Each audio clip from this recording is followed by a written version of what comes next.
proudly presents.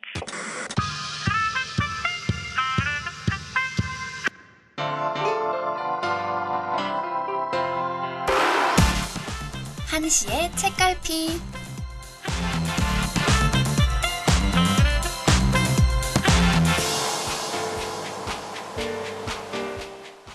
사랑하는 사람의 죽음 앞에서 당신은 얼마나 담담할 수 있나요? 모두 상상조차 하기 싫은 상황이죠. 하지만 언젠가는 겪게 될 상황이기도 합니다. 바로 여기, 사랑하는 사람을 잃고 자신이 몸바쳐왔던 직장도 잃은 뒤 세상을 등지려는 남자가 있습니다. 세상에서 제일 딱딱하게 사는 남자.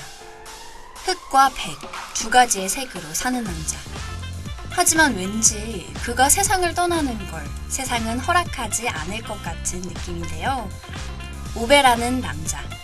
오늘은 이 오베라는 남자에 대해서 이야기해볼까 합니다. 안녕하세요 하고 여러분, 조금만 지나면 주말이 되는 행복한 금요일의 두 번째 시간. 여러분과 함께하는 저는 아나운서 최희원입니다.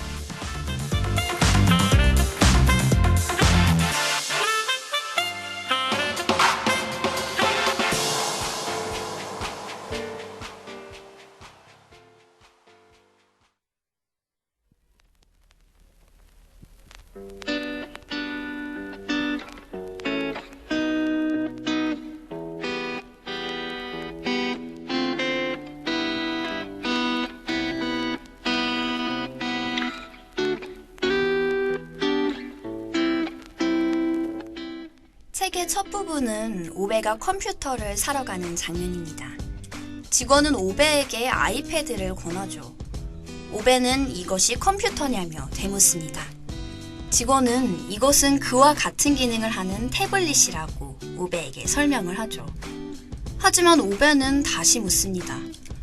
그래서 이 물건은 좋은 제품이시다. 점원은 당황한 채로 고개를 끄덕입니다. 한동안의 논쟁 끝에 결국 오베는 물건이 든 상자를 카운터에 던지고 나오죠. 첫 부분에서부터 오베의 성격이 어떤지 짐작할 수 있지 않나요? 다음 장면에서도 오베의 성격은 여실히 드러납니다. 아침 6시가 되기 15분 전, 오베는 침대에서 일어나 커피를 먹고 동네를 한 바퀴 순찰합니다. 우리가 생각하는 아침 산책이 아니라 말 그대로의 순찰 말이에요. 표지판에 따라 주차구역도 확인하고 쓰레기 처리장 또한 확인합니다. 그리고 모든 것이 확인되면 집으로 돌아오죠. 그래서 책의 처음에는 그가 무슨 직업을 가졌는지, 왜 그런 행동을 하는지 의문을 가지게 되는 것 같아요. 하지만 그가 모든 행동을 끝낸 후 집으로 돌아와 자신의 행동에 대해 생각하면서 그 의문은 풀리게 되죠. 그의 인생이 이렇게 되리라고는 생각 못했다. 화요일 오후에 이런 일을 할 줄은 몰랐다. 라는 말을 통해서 말입니다.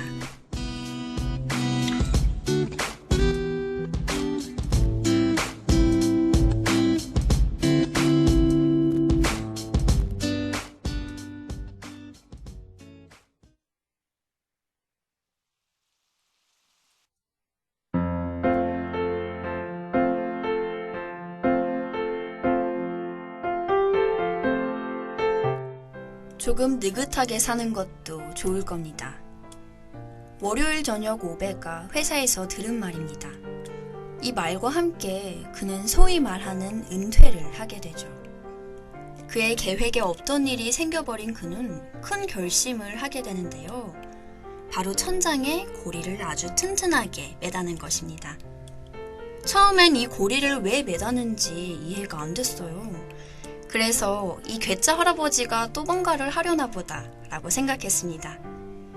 그렇게 오베가 일을 진행하던 중 무언가 자신을 방해하기 시작하죠. 그 첫 번째 대상은 옆집 부부입니다. 이사 온 첫날부터 운전을 제대로 하지 못해 남의 집 담벼락에 트레일러를 긁어놓는 그들을 보며 오베는 엄청난 짜증을 느끼는데요. 그렇게 밖으로 나온 오베는 옆집 부부를 처음 만나게 됩니다. 하지만 밖으로 나온 오베는 신경도 쓰지 않은 채 부인 파르반에는 남편 패트릭에게 화를 내고 있었죠. 기가 찬 오베가 그들에게 화를 내자 파르바네는 오히려 적반하장의 태도를 취하는데요. 책의 전체적인 부분에서 파르바네는 큰 역할을 합니다. 폐쇄적인 관계를 가지고 살아가는 오베에게 날개를 달아주듯 사람들과의 인연을 만들어주기도 하고 그녀의 딸들과 함께 당당하게 어처구니 없는 것을 요구하기도 하죠. 하지만 여기서 오베의 다른 면모가 드러납니다. 바로 오베는 츤데레라는 것인데요. 처음 이사 온 날 끙끙대는 그들을 멋있는 운전 실력으로 구해주고 아이들이 가져온 음식을 버리면 안 된다는 이유로 맛있게 먹고 그들이 장비를 빌리러 오면 사용법까지 알려주며 빌려줍니다. 정말 츤데레의 정석 아닌가요?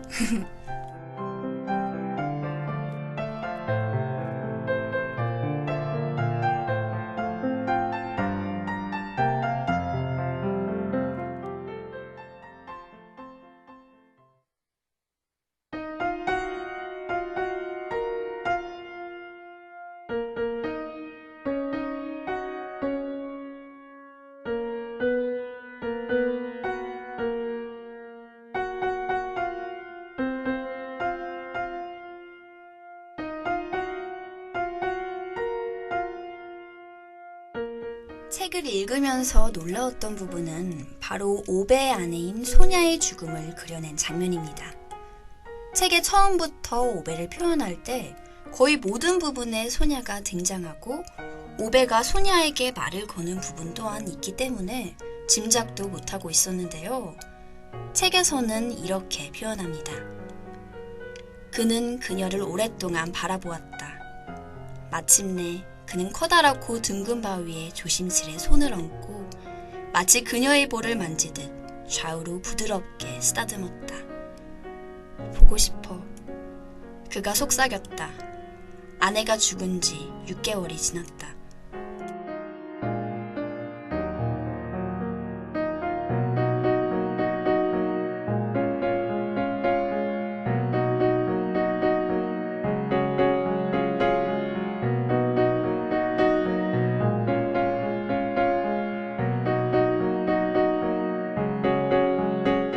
정말 저에게는 반전 그 자체였습니다.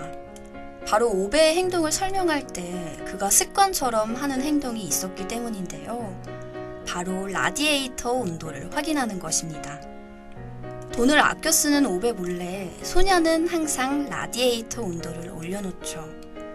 소냐의 죽음에 대해 말하는 부분 전에도 그는 라디에이터 온도를 확인합니다. 오베의 이 행동은 아내의 죽음을 인정하고 싶지 않은 혹시나 하는 마음에서 나오는 게 아닐까 해요. 그리고 그가 소냐를 추억하며 하는 말들은 그의 소냐에 대한 마음을 깊이 느낄 수 있게 합니다. 누군가를 잃게 되면 정말 별난 것들이 그리워진다. 아주 사소한 것들이. 미소, 잘 때 돌아눕는 방식, 심지어는 방을 새로 칠하는 것까지도.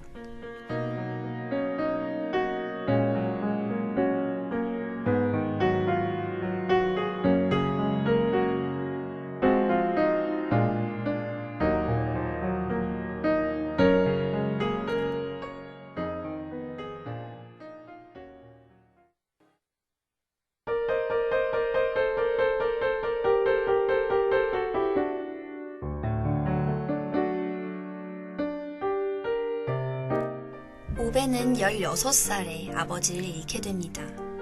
아버지는 오베의 삶에 가장 큰 영향을 끼친 사람이라고 할 수 있는데요. 아버지와의 일화를 보다 보면 오베와 똑같은 사람이라는 것을 알 수 있죠. 그 아버지의 그 아들이라는 말은 이때 하는 게 맞는 걸까요? 오베의 아버지는 철도 회사에서 일했습니다. 그도 역시 말수가 적고 자신의 일을 묵묵히 했죠. 엔진에 관심이 많았던 그는 어느 날 철도회사 이사에 차를 고쳐주게 됩니다. 그리고 그 보상으로 차를 받게 되는데 이 차가 바로 사부입니다.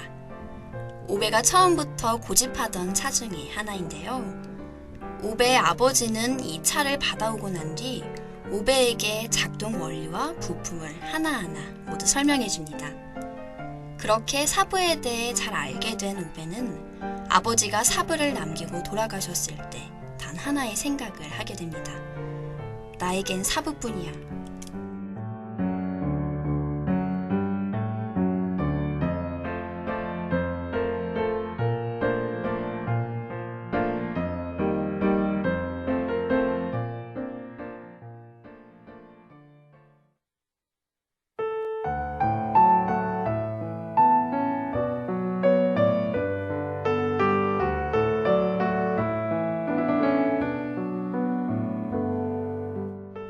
죽음은 종종 삶을 유지하는 가장 커다란 동기 중 하나이기도 하다. 이 책을 읽다 보면 죽음에 대해서도 다시 한번 생각해보게 됩니다. 오베는 항상 자살을 시도할 때마다 남은 집과 차, 그리고 장례식에 대한 모든 사항을 유서로 남겨놓는데요. 그의 성격이 죽음에서도 드러나는 부분입니다. 사실 제가 죽으면 이 세계도 멈춘다고 생각하는 제 입장에서는 무의미하다고 생각했어요. 존재해도 제가 알 수 없으니 말이죠. 하지만 그런 저와는 달리 오베의 자살 방식이나 그가 준비해 놓은 것들은 제가 생각하는 죽음에 대해 의문을 던져주었습니다. 여러분은 죽음에 대해 어떻게 생각하시나요?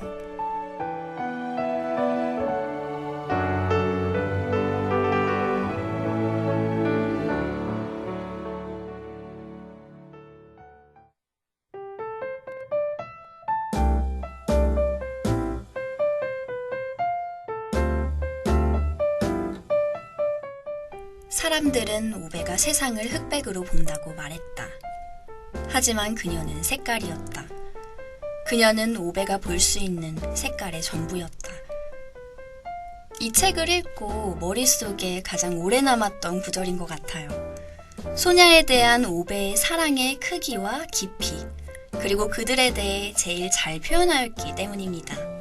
실제로 오베는 흑과 백만을 가지고 살았던 사람이죠. 아버지가 곁을 떠난 뒤 오베는 인생이 행복하지 않다고 말합니다. 그리고 그녀를 만나서 행복해졌다고도 말하죠. 그런 사람이었기 때문에 오베는 그녀가 떠난 뒤 큰 결심을 하게 된 거 아닐까요? 사랑을 가볍게 생각하는 요즘 우리에게 오베의 사랑은 다시 한번 마음속 깊숙한 곳을 찔러오는 것 같습니다. 우리의 오베는 그 결심을 이룰 수 있을까요? 오늘의 책 오베라는 남자였습니다.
여러분과 책에 대해 이야기하다 보니 어느새 방송을 마무리할 시간이 되었네요. 하지만 할 말이 조금 남은 관계로 한마디만 더 할게요. 저희 단국대학교 방송국 DKBS에서 9월 한 달 동안 3차 수습구간 모집을 진행하고 있습니다. 모집 부서는 프로듀서, 아나운서, 엔지니어가 있는데요. 프로듀서는 방송 원고를 작성하며 연출을 책임지고, 엔지니어는 방송 중엔 음향, 그 외에는 촬영과 편집을 담당하게 됩니다. 아나운서는 방송을 맡아서 진행을 하고 라디오 드라마나 영상에서 연기를 합니다. 방송에 관심 있는 16학번 새내기분들이라면 8005-2428번으로 전화해 주시거나 해당관 317호로 오셔서 자유롭게 지원해 주세요. 다음 주에는 더욱더 재미있는 책을 들고 여러분들과 함께 할게요. 당신의 교양을 책임지는 여기는 한시의 책갈피입니다.